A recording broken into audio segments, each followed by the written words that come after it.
బాల్యంలో ఉన్నప్పుడు మనిషి ఏం చేయాలి, యవ్వనంలోకి వచ్చిన తర్వాత యవ్వనంలోనికి వచ్చిన తర్వాత ఏం చేయాలి, వృద్ధాప్యానికి వచ్చేసరికి ఏం చేయాలి, ఎలా ఉండాలి అని భూమి మీద ఉండే మనిషి జీవితానికి సంబంధించి అన్ని విషయాలు బైబిల్లో రాయబడిన మనిషి జీవితం వెనకాల దేవుడి సంకల్పాన్ని నెరవేర్చేవారు అతి తక్కువ మంది మనకి కనబడుతున్నారు. కొత్త నిబంధన కాలంలో మనం చూసినప్పుడు మనం నమ్ముకున్న యేసు ప్రభువు మొదలుకొని ఈ సేవను ఉన్నతంగా జరిగించిన వారందరూ యవనస్తులే కనబడతారు. ఉదాహరణకి పౌలు గారు కానివ్వండి, అపోస్తలులు కానివ్వండి, ఒక స్టెఫను కానివ్వండి, ఫిలిప్ కానివ్వండి, వీళ్ళంతా కూడా నిజానికి యవనస్తులు. యవన కాలంలో వారి జీవితాల నిండా దేవుడిని నింపుకుని దేవుడే వారి జీవితమై దేవుడి సేవకు యవ్వన కాలపు జీవితాన్ని అర్పించిన వారిగా బైబిల్లో మనం వాళ్ళని చూస్తున్నాం.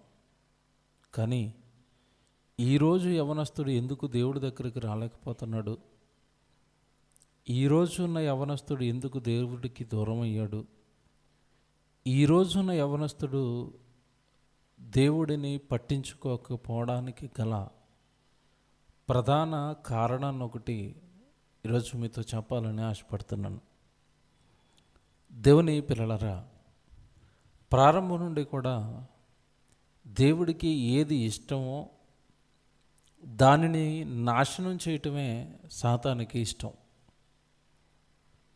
తన పిల్లలు తన మాటల ప్రకారం, తన ఇష్ట ప్రకారం బ్రతకాలని దేవుడు కోరుకుంటే, దేవుడు కోరుకున్న ఇష్టాలకు భిన్నంగా మనిషిని తీసుకువెళ్ళేదే మరో శక్తే సాతాను. ఈరోజు యవనస్తులందరూ తప్పిపోవడానికి, ఈరోజు యవనస్తులందరూ దేవుడికి దూరం అవడానికి, యవనస్తులను టార్గెట్ చేసి పనిచేస్తున్న చీకటి శక్తి సాతాను. కంటికి కనబడదు, కానీ ఎవరిని దేవుడిని నమ్మనివ్వదు. కంటికి కనబడదు, ఎవరిని దేవుడి వాక్యాన్ని చదవనివ్వదు. కంటికి కనబడదు, కానీ ఎవరిని దేవుడి కొరకు బ్రతకనివ్వదు. దీని గురించి బైబిల్లో ఒక ఉన్నతమైన మాట దేవుడు రాయించి పెట్టాడు. రాయబడిన ఈ మాట అర్థం కాకపోవటం వల్లనే ఈరోజు యవనస్తులందరూ పాడయ్యారు. ప్రకటన గ్రంథంలో ఈ చీకటి శక్తి లేదా సాతాను గురించి దేవుడు ఒక మాట చెప్పాడండి. ఎంత అద్భుతంగా మాట ఉంటుందో మీరు బైబిల్ తెరిచి చూసుకోవాలి. 2వ అధ్యాయము 24వ వచనం. ప్రకటన గ్రంథం 2వ అధ్యాయము 24వ వచనం మీరు బైబిల్లో చూడండి.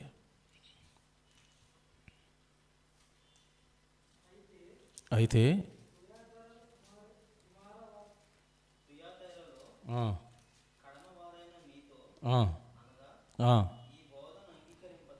ఈ బోధను అంగీకరింపక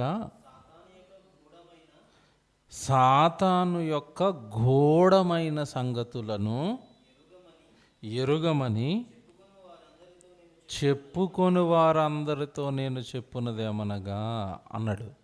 ఇక్కడ పుట్నోటు కనపడుతుంది చూడండి. ఒకటి, సాతాను యొక్క గూఢమైన సంగతులను అని అక్కడ 4 నెంబర్ వేసి కింద ఒక మాట ఉంటుంది, సాతాను యొక్క లోతైన వాటిని అనందు. చూడండి, ఉందా?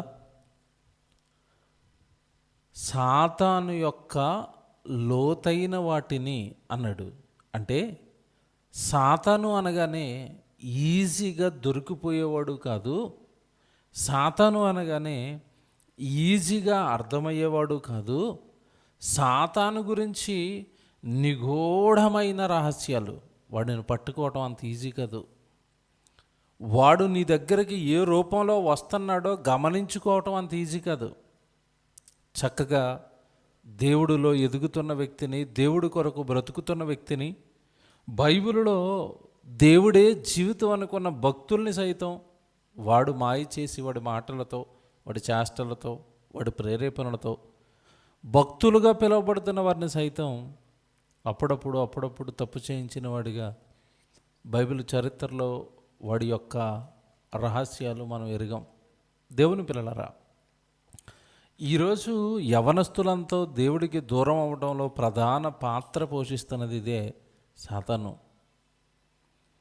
యవ్వన కాలం, యవ్వనపు బలం నా కొరకు ఉపయోగపడాలని దేవుడు కోరుకుంటే ఆ యవ్వన బలాన్ని లోకం కొరకు ఖర్చు చేసేటట్టుగా యవనస్తులను లోకం వైపు ప్రేరేపించిన ఒక చీకటి శక్తే సాతాను.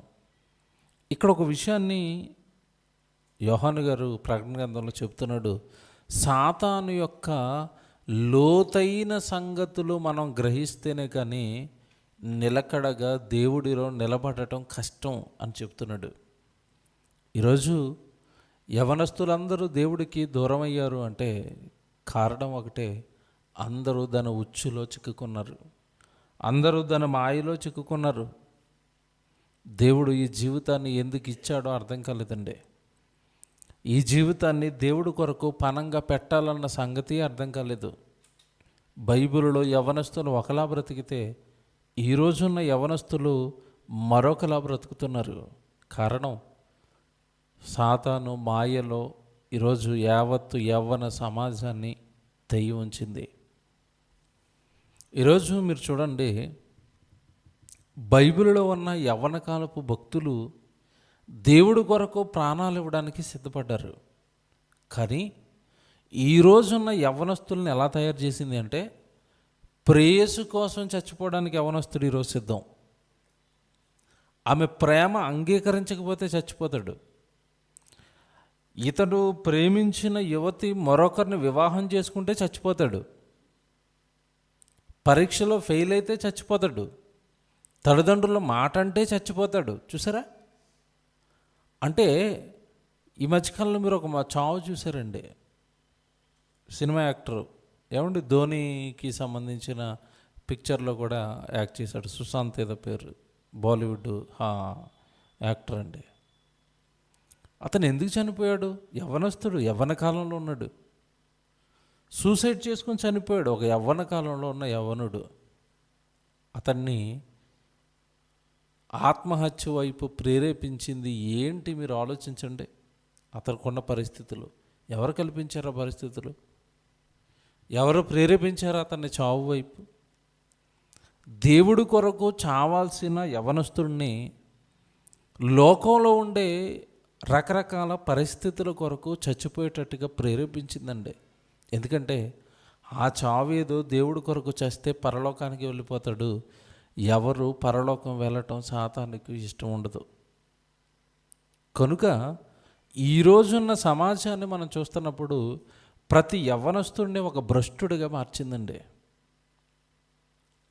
సినిమాలలో, ఏమంటే లోక సంబంధమైన సుఖాలలో, ఉద్యోగాలలో, వ్యాపారాలలో, ఏమంటే అమ్మాయిల మోజులో ఈరోజు యవనస్తులను ఉంచింది తప్ప దేవుడు దేవుడు దేవుడు దేవుడు అనుకునే దైవభక్తి నుండి యవనస్తులను ఎప్పుడూ లాగేసింది సాతాను. కారణం బైబిల్లో దేవుడు చెప్పిన ఇదిగో ఈ లోతైన నిగూఢమైన సంగతులు మనిషి గ్రహించలేకపోయాడు, మనిషి పట్టుకోలేకపోయాడు. అమ్మో ఇది సాతానని గుర్తించని స్థితికి మనిషిని గెంటిందండి సాతాను. చివర ముగిస్తున్నాడు ఇక గ్రంథాన్ని యోహాను గారు ముగిస్తూ, పిల్లలారా, దేవుని పిల్లలారా, విశ్వాసులారా, సాతాను చాలా తెలివైనది. దాది మిమ్మల్ని మోసం చేసే క్రియ ఏదైతే ఉందో అది చాలా లోతైనది అని చెప్తున్నాడు. సాతాను యొక్క లోతైన సంగతులు అన్నాడు. మిమ్మల్ని పుట్టించింది మీ పరలోకపు తండ్రి. యవ్వన కాలం వరకు మిమ్మల్ని కాపాడింది మీ పరలోకపు తండ్రి. ఎన్నో ఆశలు పెట్టుకుని మీ యవ్వన కాల కొరకు ఎదురు చూసింది మీ పరలోకపు తండ్రి. ఆ తండ్రి ఇష్టాన్ని నెరవేర్చాల్సిన మిమ్మలను లోకంలో సుఖాల కొరకు, లోకంలో భోగాల కొరకు, యవన కాలపులో ఉన్న ఆ శరీరం యొక్క ఇష్టాల కొరకు మిమ్మల్ని బ్రతికేటట్టుగా చేస్తుంది తప్ప మీ తండ్రి ఆశలు కానివ్వండి, మీ తండ్రి ఆశయాలు కానివ్వండి, మీ మదిలోకి రానివ్వకుండా చేసింది.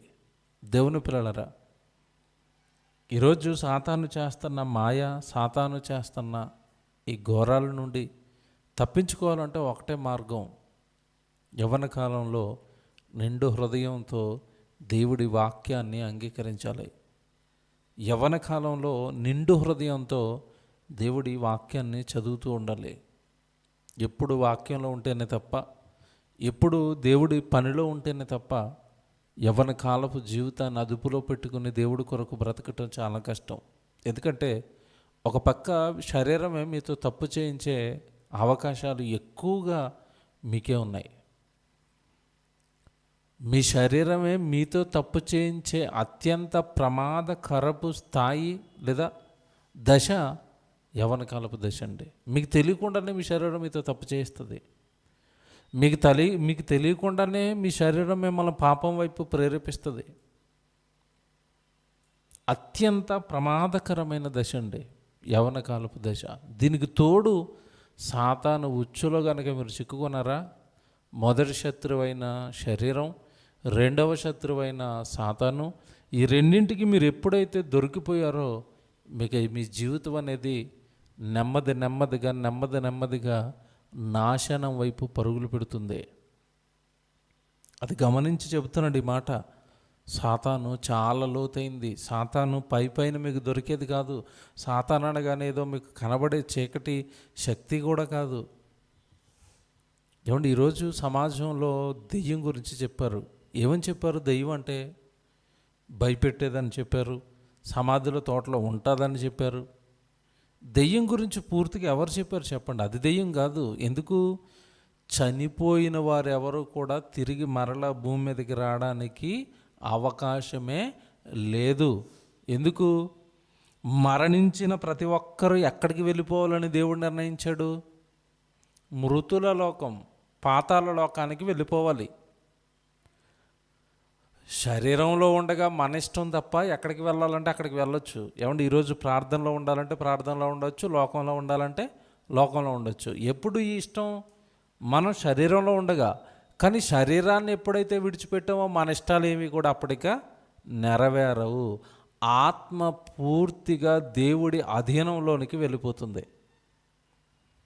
ఆయన ఏ లోకాన్ని డిసైడ్ చేస్తే ఆ లోకానికి వెళ్ళిపోయి అక్కడ ఉండాల్సిందే తప్ప నేను అక్కడికి వెళతాను ఇక్కడికి వెళ్తాను అన్నట్టుగా మరణం తర్వాత అవకాశం ఇంకెవరికి లేదు. అలాంటప్పుడు చనిపోయిన వాడు తిరిగి మరలా దెయ్యంగా భూమి మీదకి వచ్చే అవకాశం ఇంకెక్కడ ఉంది చెప్పండి? మరణము అందరికీ వచ్చును అన్నాడు. ఆ మరణించిన వాళ్ళందరూ కూడా పాతాళానికి వెళ్ళిపోవాలి అని నిర్ణయించాడు దేవుడు. వెళ్ళిపోయిన తర్వాత పాతాళంలో ఉండిపోవటమే తప్ప తరతరాలు నిత్యము నిత్య శిక్షలో ఇంక మరలా వాళ్ళు భూమి మీదకి వచ్చే అవకాశం ఏమీ లేదు. మరి చనిపోయిన వాడు భూమి మీదకి రాక ఇంక నీకు దెయ్యం అనగానే భూమి మీద ఉన్నది ఒకటే దెయ్యం, సాతాను. అది కూడా ఒకప్పుడు దేవుడి దగ్గర ఉన్న దేవదూత దెయ్యంగా మారి పరలోకానికి వెళ్ళాల్సిన నిన్ను పుట్టించిన దేవుడి దగ్గరికి వెళ్ళాల్సిన నిన్ను దేవుడి దగ్గరకు వెళ్ళనివ్వకుండా ఈ లోకంలో రుచులను, ఈ లోకంలో ఉండే సుఖాలను, ఈ లోకంలో ఉండే భోగాలను యవ్వన కాలంలో నువ్వు అనుభవించేటట్టుగా నీకు రుచి చూపించింది. మరో మాట మీరు బైబిల్లో నుండి చూడండి. అంటే సాతాను గురించి దేవుడు బైబిల్లో ఎన్ని జాగ్రత్తలు చెబుతున్నాడో, పాడు చేస్తుందని తెలిసి, నాశనం చేస్తుందని తెలిసి ఎంత గొప్పగా దాని గురించిన హింట్లు, నైనా ఇది సాతాను, ఇదిగో ఇలా నిన్ను మోసం చేస్తుంది అని ఎన్ని దేవుడు చెబుతున్నాడో మీరు చూడండి ఒకసారి. హబక్కూకు గ్రంథం 1వ అధ్యాయము 14వ వచనం బైబిల్లో ఒకసారి మీరు చూడండి. ఏమండి? హబక్కూకు గ్రంథం 1వ అధ్యాయము 14వ వచనం.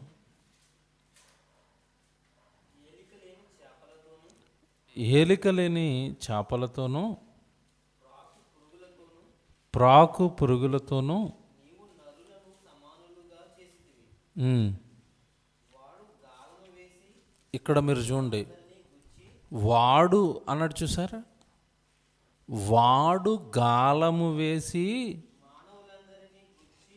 మానవులు అందరినీ గుచ్చి లాగి ఉన్నాడు అన్నమాట ఉంది చూడండి. ఉరులు వగ్గి చిక్కించుకొనుచున్నాడు. వాడు తన వలతో వారిని కూర్చుకొని సంతోషపడి గంతులు వేయుచున్నాడు. కావున వలల వలన మంచి భాగమును పుష్టినిచ్చు భోజనమును తనకు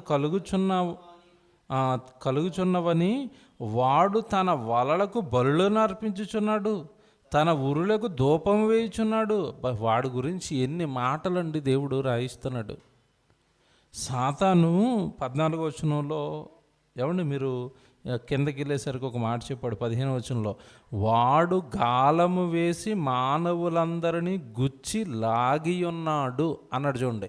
ఏమంటే బైబిల్ సెంటెన్స్ ఎప్పుడు కూడా మనుషులు మనుషులు మానవులు మానవులు అని మాట్లాడతాడండి దేవుడు. ఇక్కడ ఒక సంగతి చెబుతున్నాడు, మానవులు అందరినీ గుచ్చి లాగేశాడంట. ఎవరు లాగాడు? సాతాను లాగాడు. ఎలా లాగాడని చెప్తున్నాడు అక్కడ? గుచ్చి లాగాడంట. ఏమంటే చేపను పైకి లాగాలి అంటే చేపలు పట్టే జాలరి గాలం వేస్తాడు. ఒక చిన్న ఎర దానికి పెట్టి గాలం వేసి అక్కడక్కడ ఆడిస్తూ ఉంటే నీళ్ళలో తిరుగుతున్న చేప అనుకుంటుంది పాపం, అదేదో ఆహారమేమో ఏదో పురుగేమో మెదులుతుంది అనుకుంటుంది. అలా మెదులుతుందేమో అనుకొని ఇది అలా వెళ్ళి తిరగానే నోట్లోకి ఆహారాన్ని కరుచుకోగానే వాడికి తెలిసిపోద్ది చేప పట్టింది ఎరను అని. లాగంగానే మీరు చూడండి, అప్పుడప్పుడు చేపను పైకి లాగుతున్నప్పుడు మీరు చూడండి పాపం, కొన్ని చేపల కంటే పైకి లాగేటప్పుడే గేలం కంట్లో కూర్చుకొని కన్నుగుడ్డు బయటకు వచ్చేస్తుంది పైకి లాగేటప్పుడే. కొన్ని చేపలకి సైడ్లోంచి బయటకు వచ్చేస్తుంది. అంటే లాగే జాలరి చేపను లాగడానికి ఏం చేశాడు? అక్కడ గుచ్చేశాడు, గాలాన్ని గుచ్చేశాడు.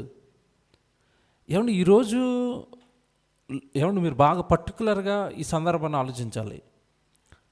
ప్రతి ఒక్కరిని కూడా సమాజంలో ఈరోజు గుచ్చిందండి అది. ఒక్కొక్కరికి ఒక్కొక్క బాధ అండి, ఒక్కొక్కరికి ఒక్కొక్క రకమైన టెన్షన్, ఒక్కొక్కరికి ఒక్కొక్క రకమైన శ్రమ, ఒక్కొక్కరికి ఒక్కొక్క రకమైన ఏవో ఆందోళనలు. ఎవరు ప్రశాంతంగా ఉన్నారు చెప్పండి? ఈరోజు ఉన్నారు ఎవరైనా? నేను 100% నాకు ఏ బాధలు లేవండి అన్న వాళ్ళు ఉన్నారా? లేరండి. ఎవడిని ఎలా గుచ్చాలో అలా గుచ్చింది, లాగింది. ఆ గుచ్చి లాగిన దాంట్లో ఇరుక్కుని కొట్టుకుంటున్నారు తప్ప ఈరోజు మానవులందరూ ఆ గ్యాలాన్ని లేదంటే ఆ గుచ్చిన దాని నుండి తప్పించుకుని వచ్చి దేవుడి దగ్గర బ్రతకడానికి ఎవరో సిద్ధంగా లేకుండా అందరినీ గుచ్చి అది ఏం చేసిందంట? లాగేసింది. నువ్వు ఎలా బ్రతుకుతావో చూస్తాను దేవుడి కోసం,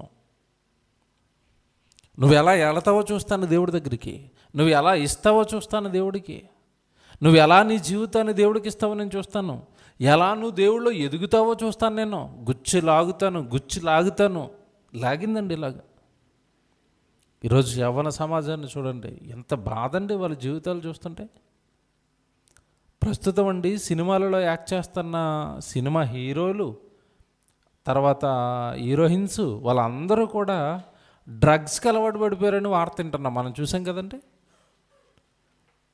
అంటే యవ్వన కాలంలో ఉన్న వాళ్ళని ఒక పక్క సినిమాలు చేస్తూనే మరో పక్క దేనికి అలవాటు చేసింది? మత్తు, డ్రగ్స్. చూసారండి? అంటే ఎవరిని కూడా లోకంలో సుఖంగా లేకుండా ఏదో ఒక చెడుకు అలవాటు చేస్తుందండి, ఏదో ఒక భయంకరమైన పాపాన్ని వాళ్ళ జీవితంలో ఎంటర్ చేస్తుంది.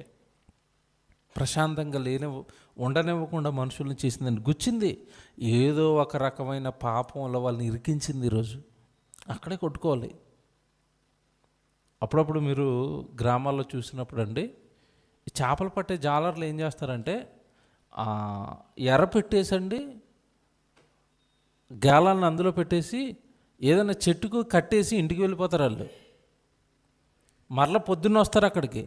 పొద్దున వచ్చేసరికి దాన్ని ఖచ్చితంగా చేప పడి ఉంటుంది. మీరు బాగా ఆలోచించండి, వీడు రాత్రి పెట్టాడు గేలానంటే పొద్దున వరకు పడి కొట్టుకుంటుందంటే అది ఎప్పుడు పడి ఉంటుంది? అంటే ఎంతసేపు ఆ బాధను ఓర్చుకుంటూ దాని నుంచి తప్పించుకోలేక అటు తిరగా ఇటు తిరగా వాడొచ్చి పైకి లాగేంత వరకు ఆ గేలానికి చిక్కుకొని ఎంత చిత్తరవాద అనుభవిస్తుంది మీరు చెప్పండి. అలా లాగాడండి, ఇలా గుచ్చాడండి ఈరోజు ఉన్నాం మేము మనల్ని అందరినీ. దేవుని పిల్లలారా, దేవుడి సహాయం ఉంటేనే తప్ప, దేవుడి వాక్యం ఉంటేనే తప్ప, దేవుడి భయం ఉంటేనే తప్ప, ముఖ్యంగా దేవుడు భయం ఉంటేనే తప్ప ఇలాంటి సాతాను గాలానికి దొరకకుండా మనం తప్పించుకోవటం చాలా కష్టం. ఇక్కడ ఇంకో పాయింట్ చెప్తున్నాడు దేవుడు. వాడు గుచ్చి లాగాడు అనగా నా కొరకు బ్రతకాల్సిన నీ యవ్వన కాలాన్ని వాడు లాగేసుకున్నాడు. నిన్ను గుచ్చి లాగి నువ్వు బాధపడుతుంటే నేను బాధపడుతున్నాను. మన ఇద్దరిని చూసి వాడు ఏం చేస్తున్నాడంట? నవ్వుకుంటున్నాడు అన్న మాట ప్రయోగించాడు. చూడండి అక్కడ 15వ వచనం మళ్ళా చదివితే మీరు, వాడు గాలము వేసి మానవులందరినీ గుచ్చి లాగి ఉన్నాడు, ఉరులు ఒగ్గి చిక్కించుకొనుచున్నాడు, వాడు తన వలలో కూర్చుకొని సంతోషపడి గంతులేస్తున్నాడు. అంటే ఈడు భలే పడ్డాడు నా వల్ల, ఈడు భలే దొరికాడు, నాకు రైట్ పాయింట్లో దొరికాడు. ఈడు వ్యభిచారంలో కొంతమంది దొరికిపోతున్నారు, హత్యలు చేసి కొంతమంది దొరికిపోతున్నారు, దొంగతనాలు చేసి కొంతమంది దొరికిపోతున్నారు, చదువు పేరుతో చచ్చిపోయి కొంతమంది దొరికిపోతున్నారు. చూసారండి, ధనం ధనం ధనం అని లోక సంపాదనలో పడిపోయి కొంతమంది దొరికిపోతున్నారు.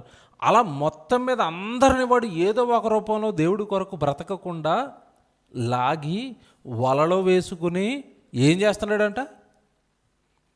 సంతోషించి గంతులు వేయుచున్నాడు. ఎవరు? సాతాను. అసలు సాతానులో ఈ క్యారెక్టర్ కూడా ఉందని ఎప్పుడైనా చెప్పారండి? అసలు ఎక్కడైనా? వాడు లాగి నువ్వు దొరికిపోయిన తర్వాత సంతోషించి గంతులు వేస్తాడంట. భలే దొరికాడు వీడు. అలా వేస్తున్న వలలకి వీడు ధూపం వేస్తున్నాడంట. ఈ అస్త్రం భలే పనిచేసింది తన మీద నాకు దొరకడానికి. ఎందుకంటే అందరిపైన ఒకటే ప్రయోగించాడు కదండి. ఒక్కొక్కరి మీద ఒక్కొక్క అస్త్రం. అననీయ సప్రాలు దొరకాలంటే ఒక అస్త్రం ప్రయోగించాలి, సంసోను దొరకాలంటే ఒక అస్త్రం ప్రయోగించాలి, దావీదు దొరకాలంటే ఒక అస్త్రం ప్రయోగించాలి, అబ్రహాం దొరకాలంటే ఒక అస్త్రం ప్రయోగించాలి, యోసేపు దొరకాలంటే ఒక అస్త్రం ప్రయోగించాలి. ఒక్కొక్కరిపైన ఒక్కొక్క టైపు. ఎలా దొరుకుతారు? ఎప్పుడు కూడా దేవుడి కొరకు బ్రతుకుతున్న వారి వెనకాల వాడు ఉంటాడండి. దేవుడి కొరకు బ్రతుకుతున్న వారు వెంట వాడు టార్గెట్ చేసి తిరుగుతాడు. ఎలా దొరుకుతాడు? ఎక్కడ దొరుకుతాడు? వాక్యానికి దూరం చేయాలి, సన్నిధికి దూరం చేయాలి, దేవుడి మాటలకు దూరం చేయాలి. దేవుని పిల్లలారా, అంటే ఎప్పుడు కూడా ఒకటే, మనుషులుగా మన జీవితంలో ఎన్ని బాధలు ఎదురైనా, ఎన్ని కష్టాలు ఎదురైనా మనల్ని ఓదార్చేది, మరలా సరిచేసేది, తిరిగి మనల్ని దేవుడికి దగ్గర చేసేది ఒకటే. ఏంటి అది అంటే వాక్యం. మనకి ఏ సమస్య వచ్చినా సమస్యకు పరిష్కారం బైబిల్లో ఉంటుంది. దేవుడు ప్రార్థించినప్పుడు, దేవుడి అధీనంలోనికి మనం వెళ్ళిపోయినప్పుడు, మనకు వస్తున్న సాతాను పెడుతున్న శోధనల నుండి తప్పించుకోవడానికి మార్గాన్ని మళ్ళీ ఎవరు సిద్ధం చేస్తానన్నారు? నేనే. అతను భరించగలిగిన శోధన కంటే ఎక్కువ శోధన నువ్వు ఇవ్వడానికి కుదరదు. ఒకవేళ మీరు శోధనలో పడిపోయినా తప్పించుకునే మార్గాన్ని కూడా నేను మరలా సిద్ధం చేస్తాను. అన్నీ కూడా మనకి దేనిలో నుండి దొరుకుతాయి అంటేనండి వాక్యమేనండి. ఈరోజు మనకున్న బలం అదే. ఈరోజు మన భక్తి పెరగాలన్నా, మనం దేవుడికి దగ్గర అవ్వాలన్నా, మనం దేవుడిలో గొప్పగా ఉన్నాము అని మనం కాస్తంత ధైర్యంతో ఉండాలి అన్నా అన్నిటికీ వాక్యం అండి. సాతానును పరుగులు పెట్టించాడు యేసుక్రీస్తుల వారు. దేనితో చెప్పండి? వాక్యంతో. వాడు ఏ మాట మాట్లాడినా దానికి వాక్యం చెబుతున్నాడు. నువ్వు చెబుతున్న తప్పు, ఇదిగో బైబిల్లో దేవుడు ఇది రాశాడు. నువ్వు నన్ను తీసుకువెళ్ళాలనుకుంటున్న విధానం తప్పు, ఇదిగో దేవుడు ఇలా ఉండమన్నాడు బైబిల్లో అంటున్నాడు. దెబ్బకు పరుగెత్తిందండి సాతాను యేసుప్రభు దగ్గర నుంచి. కనుక ఈరోజు యవనస్తులుగా, దేవుడిలో ఎదుగుతున్న వారిగా, దేవుడి కొరకు బ్రతుకుతున్న వారిగా మన ఆత్మీయ జీవితాన్ని ఎప్పుడు కూడా యవ్వన కాలంలో ఉన్నప్పుడు దేవుడి కొరకు బ్రతుకుతున్న వారు ముఖ్యంగా అందరూ కూడా నా జీవితం ఎలా ఉంది, నా జీవితాన్ని ఏమైనా వీడు సైడ్ ట్రాక్ చేస్తున్నాడా, నా జీవితాన్ని ఏమన్నా వీడు పక్కకు జరపడానికి ట్రై చేస్తున్నాడా, కరెక్ట్ రూట్లో ఉన్న నన్ను ఏమైనా ఏదో ఏ రూపంలో వచ్చైనా నన్ను కదపాలని ప్రయత్నం చేస్తున్నాడనని ఎప్పుడు కూడా దేవుడిలో ఉన్న వాళ్ళు ప్రత్యేకంగా ఈ శ్రద్ధ చూపించాలి అని దేవుడు రాసిన ఒక మాట బైబిల్లో మీకు చూపిస్తానండి. కొరింథీయులకు రాసిన మొదటి పత్రిక 15వ అధ్యాయము మీరు చూడండి.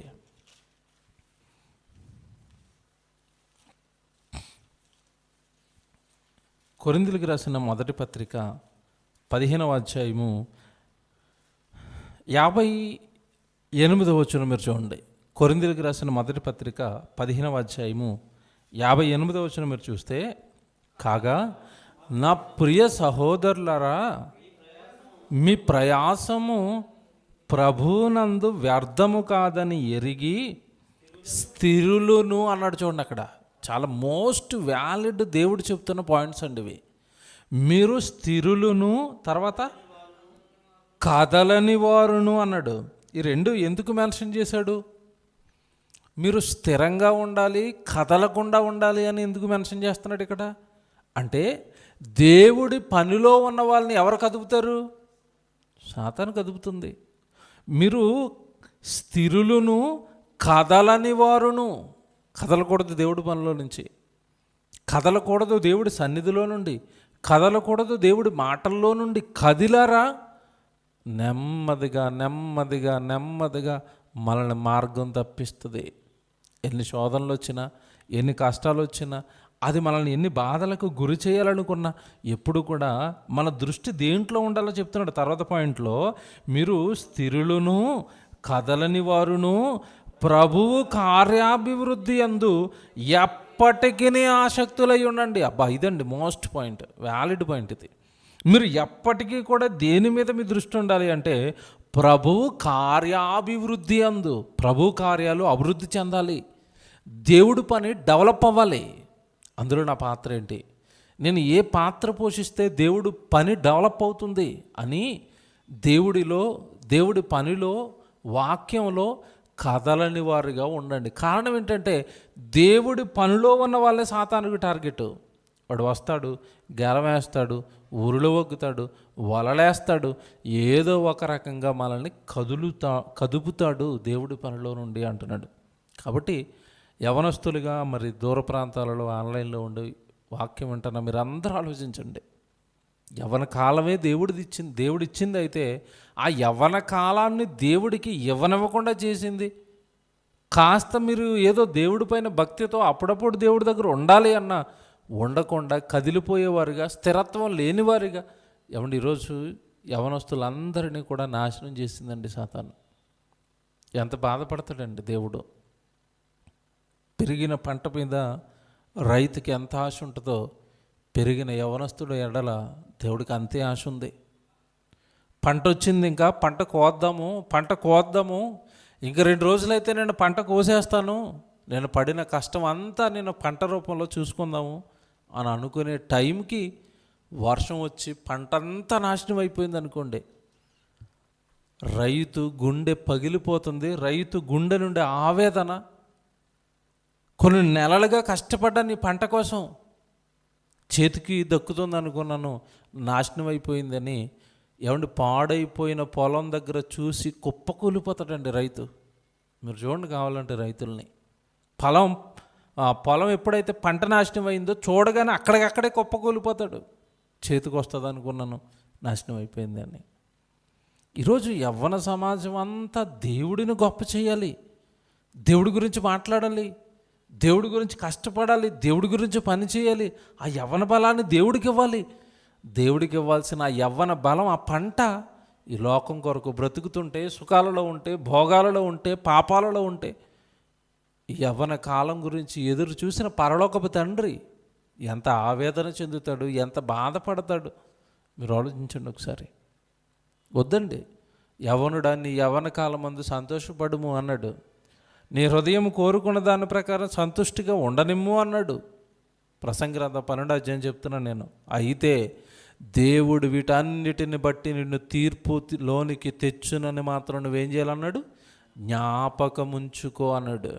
తీర్పులోకి తెస్తాడు, జాగ్రత్త అన్నాడు.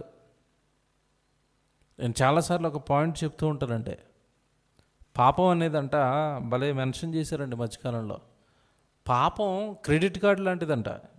అంటే చేస్తానంతసేపు, వాడుతున్నంతసేపు ఎలాగుంటుంది? అది ఏమనిపించదు, హాయిగా ఉంటుంది. క్రెడిట్ కార్డు ఎలాంటిదండి? ఎక్కడికి వెళ్ళి గీకితే అక్కడ సరుకులు వస్తూ ఉంటాయి. అది గీస్తున్నంతసేపు ఏమనిపించదు, చాలా ఆనందంగా ఉంటుంది. ఎక్కడ గీస్తే అక్కడ వస్తూ ఉంటాయి సరుకులు. బాధ ఎప్పుడు వస్తుంది చెప్పండి? బిల్లు పంపించిన తర్వాత వస్తుంది బాధ, అంతే కదండి. మీరు గీస్తున్నంతసేపు బాగానే ఉంటుంది. లాస్ట్లో వాడు బిల్లు పంపిస్తాడు, ఏమండి ఈసారి మీరు 1,50,000 గీసారండి అన్నాడు అనుకోండి. అదంతా ఇంకొకేసారి కనబడేసరికి ఎలా ఉంటుంది చెప్పండి? గీసేటప్పుడేమో 10,000 కదా, 5,000 కదా, 4,000 కదా. గీస్తున్నప్పుడు హాయిగానే ఉంటుంది. ఇదంతా ఒకే చోట బల్క్ అయ్యి మీరు 1,50,000 గీసారండి క్రెడిట్ కార్డులు అనేసరికి ఎలాగుంటుంది? ఒకేసారి గుండె జారిపోద్దండి. ఈరోజు యవ్వన కాలంలో చేస్తున్న పాపాలు కూడా అలాంటివే. ఇప్పుడు ఏమీ అనిపించదు. ఈ పాపాలన్నిటికీ నువ్వు ఒకరోజు లెక్క చెప్పాలి అన్నాడు. ఆ లెక్క చెప్పిన రోజు నీ గుండె పగిలిపోతే, నేనైనా ఇన్ని పాపాలు చేశాను, నేనైనా దేవుడికి విరుద్ధంగా ఇన్ని ఘోరాలు చేశాను, నేనేనా ఇన్ని పాపాలు చేసింది? రోజుతో సహా, గంటలతో సహా, నిమిషాలతో సహా నువ్వు చేసిన పాపాల చిట్టా నీ ముందు పెట్టి, నువ్వు పాపి ఇదిగో ఇన్ని పాపాలు చేసావని లిస్ట్ అంతా దేవుడు మన ముందు పెట్టిన నాడు గుండె పగిలిపోద్దండి. నేనేనా? అదే చెప్తున్నాడు. యవ్వన కాలంలో నువ్వు తిరుగు, తిను, సంతోషించు. కానీ వీటన్నిటిని బట్టి దేవుడు నిన్ను ఎందులోకి తెస్తాడంట? తీర్పు. ఆ రోజు ఏం సమాధానం చెప్తావు దేవుడికి?